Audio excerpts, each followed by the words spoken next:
Welcome to another deep dive. Today, we're plunging into something really unexpected, a plot twist that genuinely threw people for a loop. We're talking about the highly anticipated sequel, Happy Gilmore 2. And, for a movie that's basically Adam Sandler hitting golf balls in a Bruins jersey, well, it's not exactly an M. Night Shyamalan thriller, right? But this moment, I mean, yeah. it really lands with some surprising impact. Yeah, exactly. And our mission today really is to unpack the specifics of this twist. We're looking at a GQ article titled, "Let's Talk About That Happy Gilmore 2 Twist." And we want to explore how this surprising event isn't just some gag, it's actually a crucial plot device.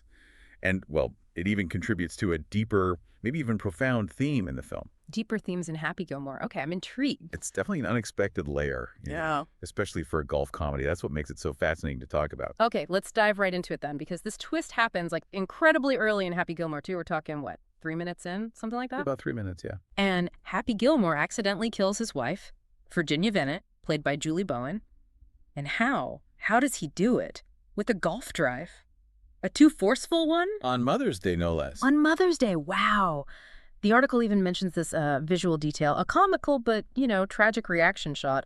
A stupefied Bowen staring at the orb before it murders her. Ew. And she's the mother of his 5 kids. A golf drive kills his wife 3 minutes in. Yeah, it's a lot to take in right at the start. That's just classic Happy Gilmore absurdity, maybe. But how does the article frame that? Is it just shock? Well, that's the interesting part. The GQ article points out it's not just shock value. It's framed as the pivotal event, the thing that immediately sets off the entire plot. The film's co-written by Tim Herlihy and Adam Sandler. And this single jarring moment completely reorients Happy's whole world from minute 3. It's the engine. Okay, so it's the engine, not just a gag. Yeah. So what happens to Happy then? His immediate reaction is pretty drastic, right? Totally. He vows to never golf again. Right. Never golf again. Takes a job at Stop and Shop and starts, drowning his sorrows, hiding alcohol in, well, anything, including, and this is memorable, a cucumber. A cucumber flask. Oh. Only Happy Gilmore. Right. Only Happy. But, the article suggests this isn't just him spiraling for comedic effect. It's showing his grief, how Yeah. it shatters his identity, because golf was his life, right? So giving it up entirely, that speaks volumes about how deep the loss hits him. Absolutely. Makes sense. But then, as these stories often go, money troubles force his hand. Yeah. His daughter, played by Sandler's actual kid, Sunny, right? That's right, Sonny Sandler. She wants to go to some fancy dance school. Happy needs cash, so he's got to get back in the game. But he has choices, apparently. He does, and this is where his loyalty kind of comes into play again. There's this new flashy golf league run by this energy drink guy, Frank Manatee, played by Benny Safdie, described as having frosted tips. Oh, boy. Frosted tips. Yeah, the article basically implies he's a huge douchebag. Mm-hmm. And Happy refuses to play for him. He rejects this, commercialized thing. Instead, once he gets his groove back, he rejoins the classic tour. Loyalty to the game, not just to Virginia. Yeah. Interesting. And speaking of Virginia, what's really striking here, and the article touches on this too, is Julie Bowen's return. People were excited she was back, which makes her character getting killed off so fast even more surprising. Definitely more surprising. And Bowen herself, she admitted she didn't even think they'd bring her back. She figured, they'd just cast a younger love interest. Yeah, that typical legacy sequel move. Exactly. But they actively subvert that. And this connects to the bigger picture, the article argues. Despite Virginia's sudden and frankly bizarre death, she is never replaced. Happy stays eternally loyal to her. Eternally loyal. Okay, so that reinforces the emotional core even with the slapstick death. Right. It becomes a defining thing for him through the whole movie. And this idea of eternal loyalty, Virginia never being replaced. It sort of ties into the whole Happy Gilmore universe, doesn't it? I mean, things get kind of weird in these movies. Remember the end of the first one? Ghosts.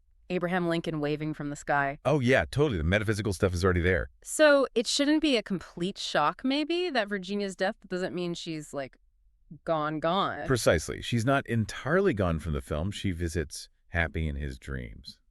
And get this. She appears alongside a younger version of herself from the first movie, holding 2 pitchers of beer, wearing lingerie. Wow. Okay. Dream Virginia. Uh-huh. And she encourages him to become a golfer again. So it's like his subconscious, or maybe more than that, pushing him back. You can see it that way. It's like her active presence is still guiding him. A very Happy Gilmore kind of grief counseling, maybe. And what's really poignant here, and the article points this out, is how this fictional death echoes a real-life loss. Carl Weathers, Chubbs Peterson, Oh, man. Yeah, he passed away in 2024. Such a loss. a huge loss. And remember, Chubbs also died in the first film, fell out that window. After seeing the alligator, right. Right. So it reinforces this idea in Happy's world that his friends, his mentors, they're never limited to the corporeal. Mm. And there's a fascinating detail. Sandler apparently had planned a big role for Weathers in the early drafts. He even said Weathers was coming back to me a lot in my dreams. Whoa. Seriously? Yeah. So you can kind of wonder if the idea to kill Virginia but keep her present as the spiritual guide maybe emerged during rewrites, influenced by that real feeling. That adds a layer. It's weaving real emotion into the absolute absurdity of it all. And it neatly avoids that tired new love interest trope, too. Reinforces that loyalty. Exactly. And Chubbs' legacy is still felt, right? They introduce his son. Yeah, Slim, played by Lavelle Crawford. And in a nod to his dad, he's also missing a hand. Of course he is. And we see other familiar faces, too. Shooter McGavin, Ben Stiller's character. Yep. Christopher McDonald's back as Shooter, Ben Stiller as Hal-El. Plus, new people like Bad Bunny, Travis Kelce, and pretty much every member of Sandler's family. Oh, naturally. So, look, trying to analyze the philosophy of mortality in a Happy Gilmore film, it might seem a bit silly, as the article puts it. Just a little bit, yeah. But the article finds this underlying sweetness and even profundity in how it handles it. It's not just stated, it feels kind of earned through Happy's loyalty and this unique take on, the presence of people who are gone. So what's the core message then, according to the article? Basically that in Happy's world, no one truly leaves. They're always there in your happy place, offering encouragement. It's oddly comforting, but still very Happy Gilmore. Yeah. It turns that initial shock, that slapstick gag, into something surprisingly poignant about grief. That's how the article frames it, yeah. A poignant exploration hidden in the comedy.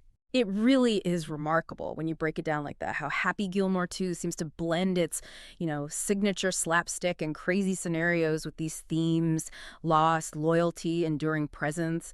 It takes something as wild as death by golf ball and spins it into this unexpectedly heartfelt story. It really does. So maybe a final thought for you, our listener. What is this kind of unexpected approach to grief, to remembrance in a comedy like this? What does it say about how stories work, even the totally outrageous ones? Can they help us process, maybe understand the lasting impact people have on us long after they're gone? Something to think about.